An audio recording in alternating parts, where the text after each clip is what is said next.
జంబరగింబలాల ఈ మూవీ ఎప్పుడు అయిపోతుంది రో, జంబరగింబలాల నేను ఇంటికి వెళ్ళి అయిపోతాను రో. Hello mama, welcome to my channel Movie Stall. So here is a review of the movie Mitra Mandali, which is written and directed by Vijayendra S. దివాళీకి వచ్చే first debutante director movie Mitramandali. So director fail అయ్యారని చెప్పొచ్చు భయ్య cinema చూసిన తర్వాత అయితే నాకైతే the cringiest movie in the 2025 అని చెప్పి అనిపించింది భయ్య.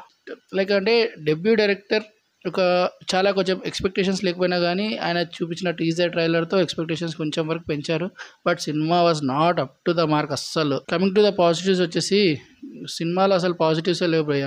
ఏదైనా ఉంది అంటే నాకైతే కొన్ని ప్లేసెస్ కాడ బీజిఎం కొన్ని ప్లేసెస్లో కాడ నచ్చింది అంతే.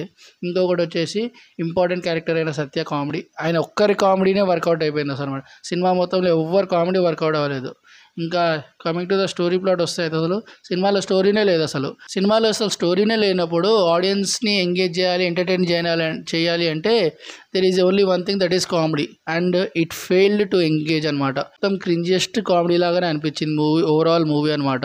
యాక్టర్స్ పర్ఫార్మెన్స్ విషయానికి వచ్చేస్తే it's not too early to judge, but Niharika acting అయితే లైక్ చాలా ఆర్టిఫిషియల్గా అనిపించింది. అండ్ కొన్ని ప్లేసెస్లో మన ఎవరైతే వేరే యాక్టర్స్ ఉన్నారో లీడ్ యాక్టర్స్గా చేసిన మన ప్రసాద్ బెహరా, ప్రియదర్శి, మన లడ్డు అన్న వీళ్ళ యాక్టింగ్ కూడా చాలా ఆర్టిఫిషియల్గా అనిపించింది. ఏదైనా మూవీలో కొంచెం వరకు యాక్టర్స్ పర్ఫార్మెన్స్ బెస్ట్గా ఉందంటే మన వెన్నెల కిషోర్ది, ఇంకా ఇంపార్టెంట్ క్యారెక్టర్ది.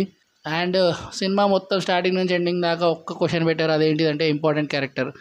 కాకపోతే దానికి కూడా కరెక్ట్ ఒక రివీలింగ్ ఇవ్వకుండా వదిలేశారు. కమింగ్ టు బ్యాక్గ్రౌండ్ స్కోర్ కొన్ని ప్లేసెస్లో బాగుంది. కాకపోతే సాంగ్స్ అయితే like they are also a cringiest songs అనమాట. ఇప్పటివరకు విన్ అయితే అన్నింటిని కంపేర్ చేసినట్టయితే maybe the first flop movie of the Diwali. Let's see for the next movies.